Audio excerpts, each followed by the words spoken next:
Animal Farm, Chapter 8.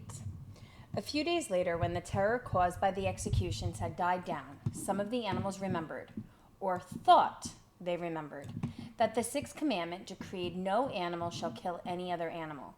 Now remember, they thought they remembered. So remember Clover not quite remembering about the beds.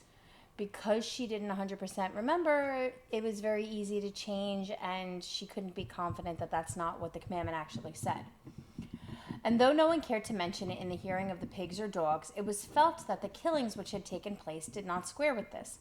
Clover asked Benjamin to read her the sixth commandment, and when Benjamin, as usual, said that he refused to meddle in such matters, Benjamin, as usual, said that he refused to meddle in such matters, she fetched Muriel. Muriel read the commandment for her. It ran, "No animal shall kill any other animal without cause." So there has to be a justification for one animal killing another animal. Somehow or other, the last two words had slipped out of the animal's memory. But they saw now that the commandment had not been violated, for clearly there was a good reason for killing the traitors who had leagued themselves with Snowball. Clearly there was a good reason for killing the traitors who had leagued themselves with Snowball. Don't you think that anything could have a good reason if you just make up a good reason? Throughout the year, the animals worked even harder than they had worked in the previous year. To rebuild the windmill with walls twice as thick as before and to finish it by the appointed date, together with the regular work of the farm, was a tremendous labor. There were times when it seemed to the animals that they worked longer hours and fed no better than they had done in Jones's day. On Sunday morning, Squealer, holding down a long strip of paper with his trotter, would read out to them lists of figures proving that the production of every class of foodstuff had increased by 200%, 300%, or 500%, as the case may be. The animals saw no reason to disbelieve them, especially as they could no longer remember very clearly what conditions had been like before the rebellion. All the same, there were days when they felt that they would sooner have had less figures and more food. So here Squealer is telling them how successful the farm is. Everything is delightful. Everything is fabulous. Everything is awesome. But the animals are hungry. So are things really, truly awesome, or are the animals correct in the fact that life might have been better? Keep in mind, animals have very short attention spans. They're not necessarily going to remember 2, 3, 4 years ago and how things were, because the life that they live right now is all that they can remember. All orders were now issued through Squealer or one of the other pigs. Napoleon himself was not seen in public as often as once in a fortnight. When he did appear, he attended not only by his retinue of dogs, but by a black cockerel who marched in front of him and acted as a kind of trumpeter, letting out a loud cock-a-doodle-doo before Napoleon spoke. Even in the farmhouse, it was said, Napoleon inhabited separate apartments from the others. He took his meals alone with 2 dogs to wait upon him and always ate from the Crown Derby dinner service, which had been in the glass cupboard in the drawing room. It was also announced that the gun would be fired every year on Napoleon's birthday, as well as on the other 2 anniversaries. Napoleon was now never spoken of simply as Napoleon. He was always referred to in formal style as our leader, Comrade Napoleon. And this pigs liked to invent for him such titles as Father of all animals, Terror of mankind, Protector of the sheepfold, Duckling's friend, and the like. Think about those names. Think about the connotation behind those names. Do they fit Napoleon's personality? In his speeches, Squealer would talk with the tears rolling down his cheeks of Napoleon's wisdom, the goodness of his heart, and the deep love he bore to all animals everywhere, even and especially the unhappy animals who still lived in ignorance and slavery on other farms. It had become usual to give Napoleon the credit for every successful achievement and every stroke of good fortune. You would often hear one hen remark to another, "Under the guidance of our leader, Comrade Napoleon, I have laid 5 eggs in 6 days." Or 2 cows, enjoying a drink at the pool, would exclaim, "Thanks to the leadership of Comrade Napoleon, how excellent this water tastes." So, really? What do you think about this?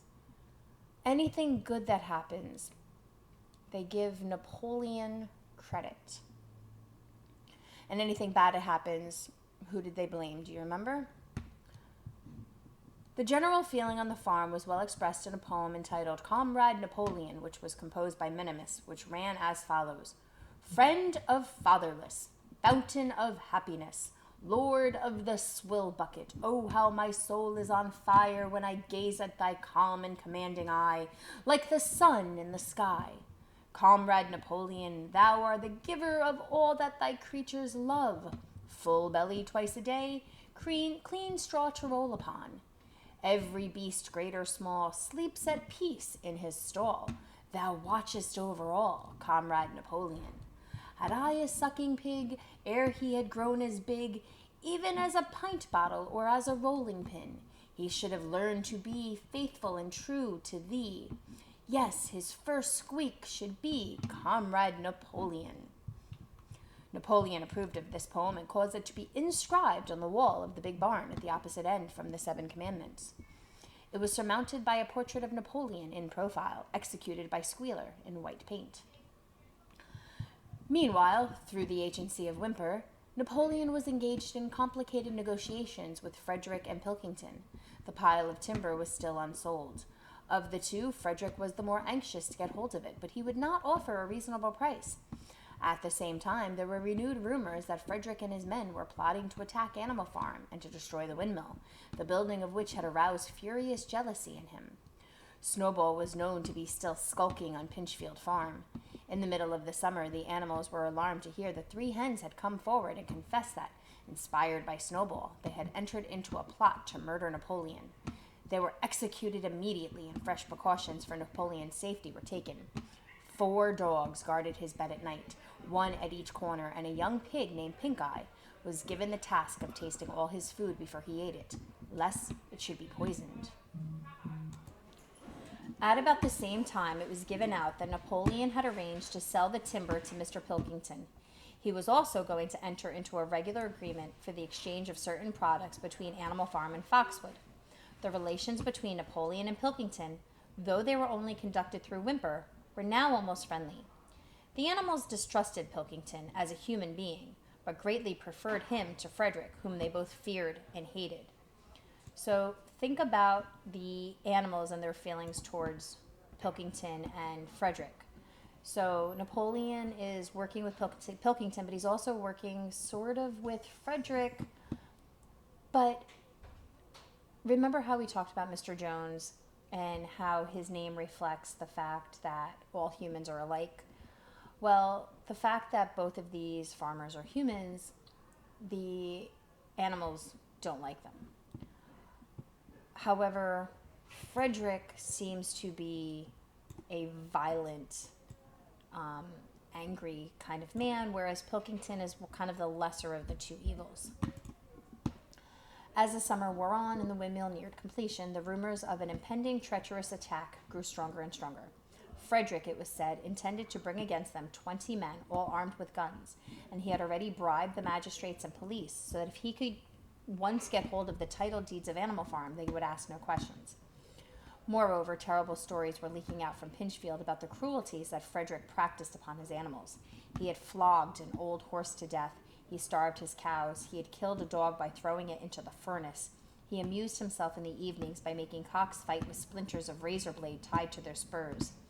The animals' blood boiled with rage when they heard of these things being done to their comrades, and sometimes they clamored to be allowed to go out in a body and attack Pinchfield Farm, drive out the humans, and set the animals free. But Squealer counseled them to avoid rash actions and trust in Comrade Napoleon's strategy. So if Squealer is getting involved here, then that probably is saying that the animals are right to be angry, and that Napoleon's relationship with Frederick is more for the benefit of Napoleon than for the animals themselves. So if Frederick takes over the farm, what would happen? Looking at the way he treats his own animals, how do you think he's going to wind up treating the animals in Animal Farm? Nevertheless, feeling against Frederick continued to run high. One Sunday morning, Napoleon appeared in the barn and explained that he had never at any time contemplated selling the pile of timber to Frederick. Now, why would he say that? He considered it beneath his dignity, he said, to have dealings with scoundrels of that description. The pigeons who were still sent out to spread tidings of the rebellion were forbidden to set foot anywhere on Foxwood, and were also ordered to drop their former slogan of death to humanity in favor of death to Frederick. Why such a sudden change? Additionally, why are the pigeons still being sent out to spread tidings of the rebellion? What is the goal there? In the late summer, yet another of Snowball's machinations was laid bare. The wheat crop was full of weeds, and it was discovered that on one of his nocturnal visits, Snowball had mixed weed seeds with the seed corn. A gander who had been privy to the plot had confessed his guilt to Squealer and immediately committed suicide by swallowing deadly nightshade berries. The animals now learned that Snowball had never, as many of them had believed hitherto, received the Order of Animal Hero First Class.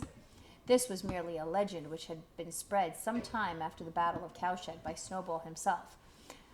So far from being decorated, he had been censured for showing cowardice in the battle. Once again, some of the animals heard this with a certain bewilderment, but Squealer was soon able to convince them that their memories had been at fault. Now, having read the book, we know for a fact that Snowball received an award from the Battle of Cowshed. And we know for a fact that he did not show cowardice. So the fact that we, the audience, knows this for a fact, and yet the animals are being able to be manipulated by this information, again, shows that Snowball is really just the scapegoat for Napoleon. Now, the wheat crop was full of weeds. That Snowball mixed weed seeds in with the seed corn. There's really no such thing as a weed seed, but do the animals really know that?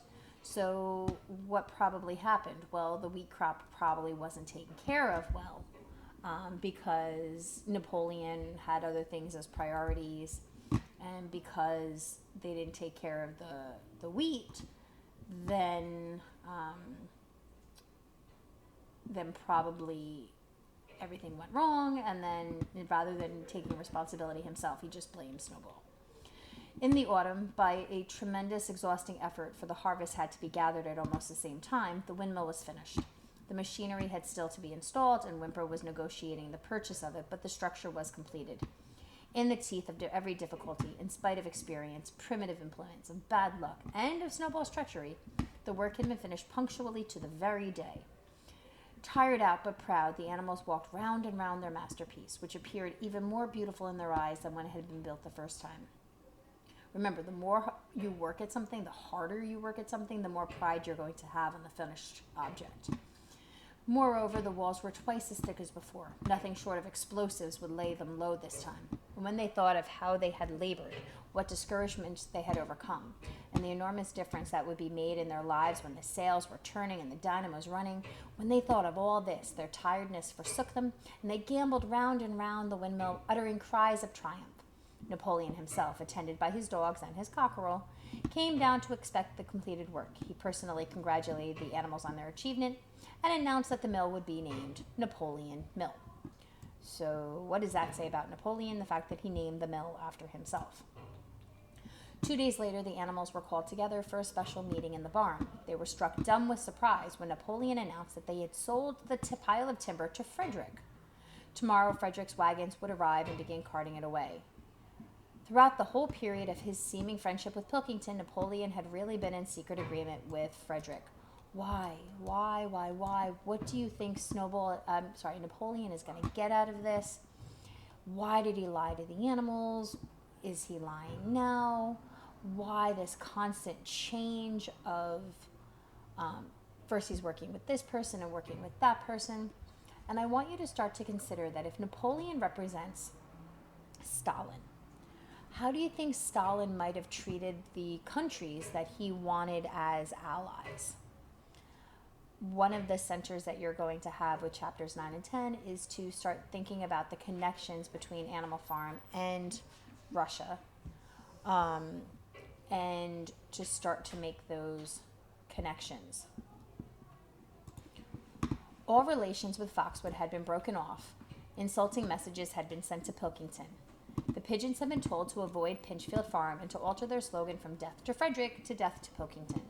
So again, we have a contradiction of what we originally saw to something else. So as the times change and as Napoleon's opinions about different people change, so does his slogans. And then everybody just kind of has to go along with whatever it is he's thinking of.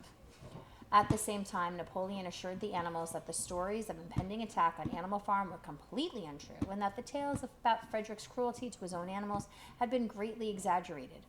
All of these rumors had probably originated with Snowball and his agent. So once again, here we have using Snowball as the scapegoat, which, as every time we see Snowball's name, we should definitely question whether or not what Napoleon is saying, if it's true at all. It now appeared that Snowball was not, after all, hiding on Pinchfield Farm, and in fact had never been there in his life. He was living, in considerable luxury, so it was said, at Foxwood, and had in reality been a pensioner of Pilkington for years past. The pigs were in ecstasy over Napoleon's cunning. So look at this. Napoleon's cunning. He must have been so smart. So the pigs are ecstatic that he's so smart, completely sucked in by Napoleon. By seeming to be friendly with Pilkington, he had forced Frederick to raise his price by 12 pounds. But the superior quality of Napoleon's mind, said Squealer, was shown in fact that he trusted nobody, not even Frederick. Frederick had wanted to pay for the timber with something called a check, which it seemed was a piece of paper with a promise to pay written upon it. But Napoleon was too clever for him. He demanded payment in real 5-pound notes, which were to be handed over before the timber was removed. Already Frederick had paid up, and the sum he had paid was just enough to buy the machinery for the windmill.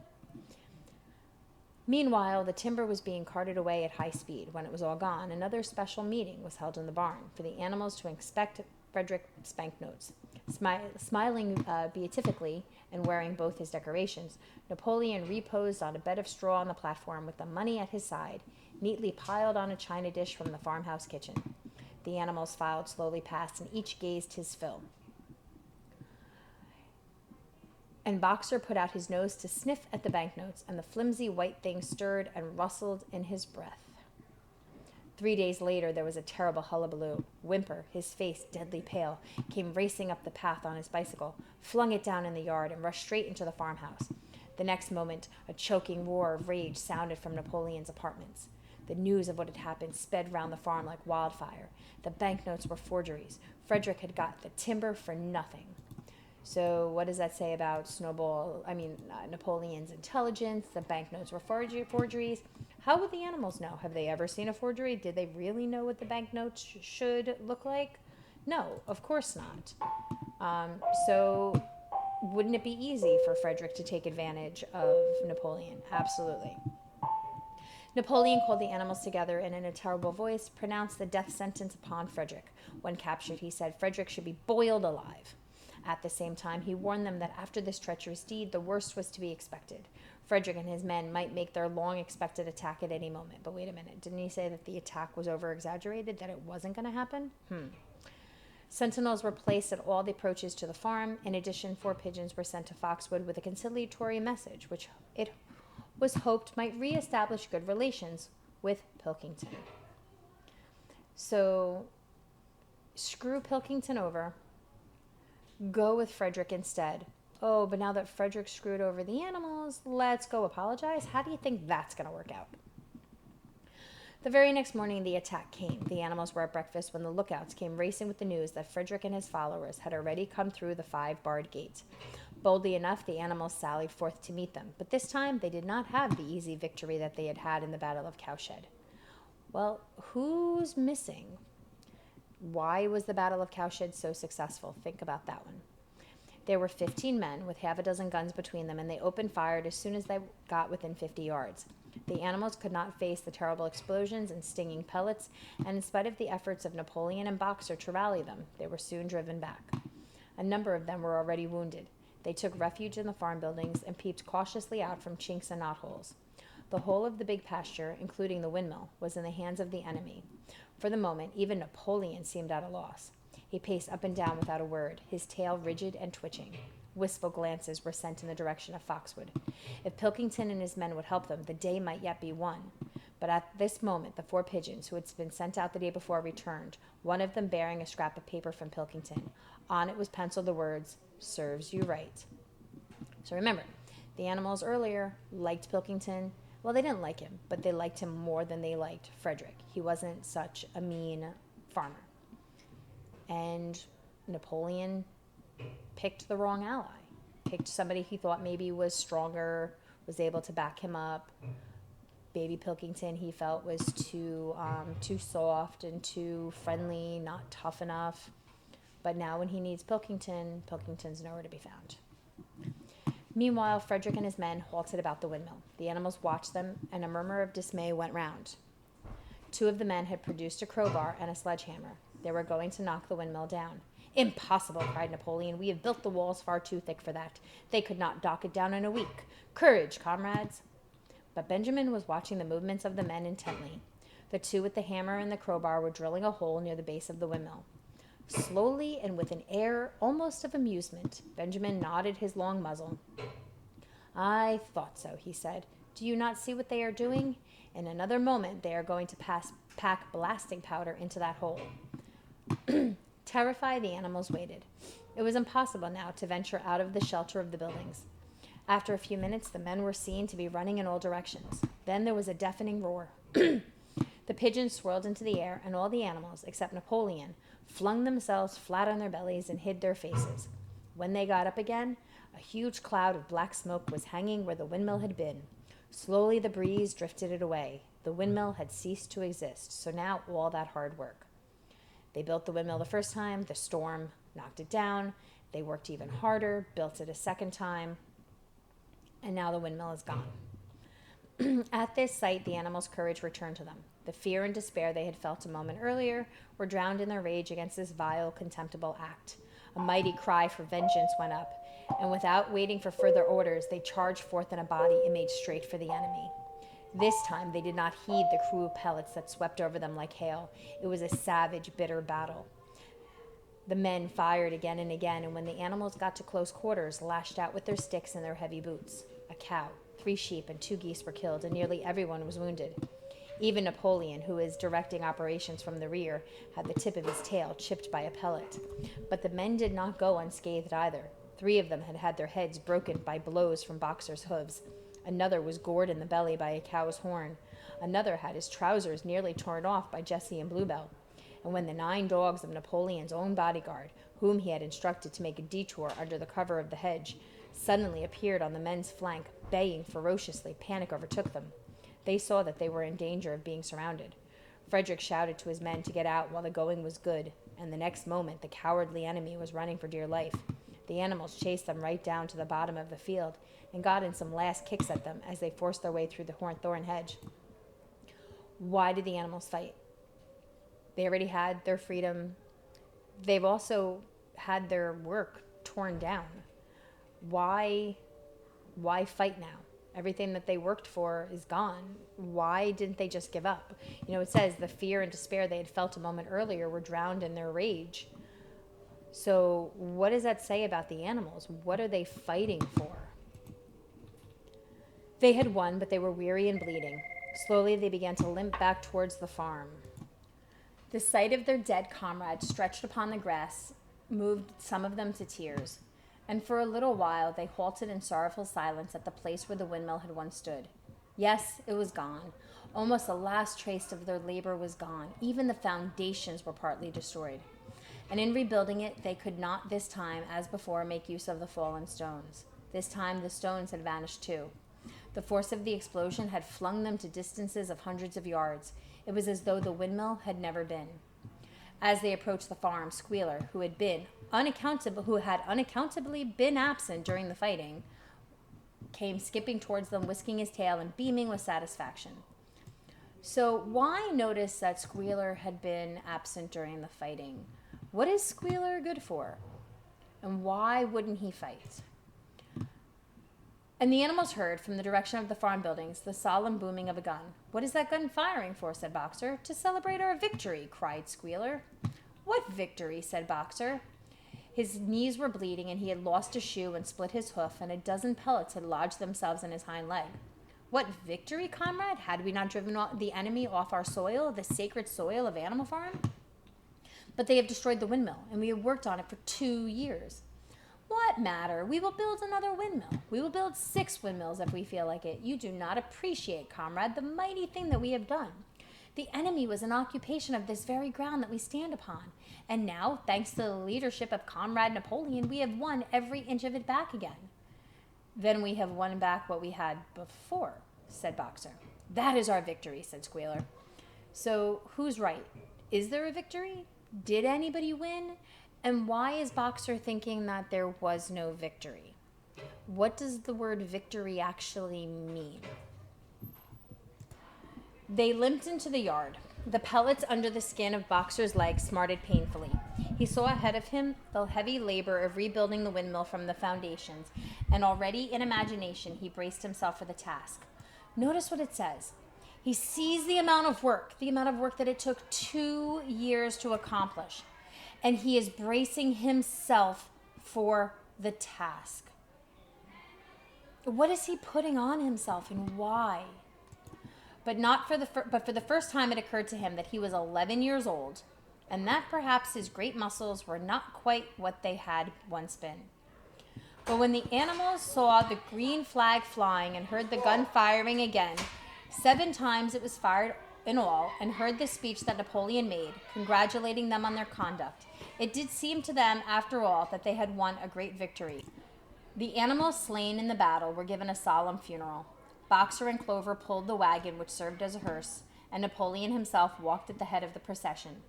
2 whole days were given over to celebrations. There were songs, speeches, and more firing of the gun, and a special gift of an apple was bestowed on every animal, with 2 ounces of corn for each bird and 3 biscuits for each dog. So, look at that. An apple was given to every animal, some corn was given to the birds, and biscuits for the dog. Is that a celebration? Well, it's more than they had. It was announced that the battle would be called the Battle of the Windmill, and that Napoleon had created a new decoration, the Order of the Green Banner, which he had conferred upon himself. Interesting. In the general rejoicings, the unfortunate affair of the banknotes was forgotten. Why is that a significant thing to notice? It was a few days later than this that the pigs came upon a case of whiskey in the cellars of the farmhouse. It had been overlooked at the time when the house was first occupied. That night there came from the farmhouse the sound of loud singing, in which, to everyone's surprise, the strains of Beast of England were mixed up. At about 9:30, Napoleon, wearing an old bowler hat of Mr. Jones's, was distinctly seen to emerge from the back door, gallop rapidly round the yard, and disappear indoors again. But in the morning a deep silence hung over the farmhouse. Not a pig appeared to be stirring. It was nearly 9 o'clock when Squealer made his appearance, walking slowly and dejectedly, his eyes dull, his tail hanging limply behind him, and with every appearance of being seriously ill. He called the animals together and told him that he had a terrible piece of news to impart. Comrade Napoleon was dying. Is he really dying? What's wrong with Napoleon? A cry of lamentation went up. Straw was laid down outside the doors of the farmhouse, and the animals walked on tiptoe. With tears in their eyes, they asked one another what they should do if their leader was taken away from them. A rumor went round that Snowball had, after all, contrived to induce poison into Napoleon's food. At 11 o'clock, Squealer came out to make another announcement. As his last act upon earth, Comrade Napoleon had pronounced a solemn decree. The drinking of alcohol was to be punished by death. By the evening, however, Napoleon seemed to be somewhat better, and the following morning Squealer was able to tell them that he was well on his way to recovery. By the evening of that day, Napoleon was back at work, and on the next day it was learned that he had instructed Whymper to purchase in Willingdon some booklets on brewing and distilling. Brewing and distilling is used to make alcohol. Interesting. Anybody drinking alcohol was punished by death, and now they want books on how to make it themselves. A week later, Napoleon gave orders that the small paddock beyond the orchard, which it had previously been intended to set aside as a grazing ground for animals who were past work, was to be plowed up. It was given out that the pasture was exhausted and needed reseeding, but it soon became known that Napoleon intended to sow it with barley, which would be used to make alcohol. So it was meant to be set aside as a grazing ground for animals who were past work. So kind of like a vacation spot where they can just graze and be happy and not have to worry about working, and now that land is going to be taken to make alcohol. About this time, there occurred a strange incident which hardly anyone was able to understand. One night, about 12 o'clock, there was a loud crash in the yard, and the animals rushed out of their stalls. It was a moonlit night. At the foot of the end wall of the big barn where the 7 commandments were written, there lay a ladder broken in 2 pieces. Squealer, temporarily stunned, was sprawling beside it, and near at hand there lay a lantern, a paintbrush, and an overturned pot of white paint. The dogs immediately made a ring around Squealer and escorted him back to the farmhouse as soon as he was able to walk. Why did the dogs do that? What was the purpose of making a ring and escorting him back to the farmhouse? None of the animals could form any ideas as to what this meant, except old Benjamin, who nodded his muzzle with a knowing air and seemed to understand, but would say nothing. What does Benjamin know but is saying nothing? This is so important that he knows but says nothing. Nothing does he say. But a few days later, Muriel, reading over the 7 commandments to herself, noticed that there was yet another one of them, which the animals had remembered wrong. They had thought the 5th commandment was no animal shall drink alcohol. But there were 2 words that they had forgotten. Actually, the commandment read, no animal shall drink alcohol to excess. So why originally did they choose to have no animal drink alcohol? What was the reason? What happened when Mr. Jones drank alcohol? Now, the animals are permitted to drink alcohol, but they're not permitted to drink to excess. Why? All right, that is the end of chapter 8. When you are doing your Cornell notes, remember, make sure you're talking about the effects of the actions of the characters, the effects of the conflicts, what your thoughts are about the changes. Chapter 8 is not a very long chapter, but it has a lot of things that will lead to additional conflicts and problems later on.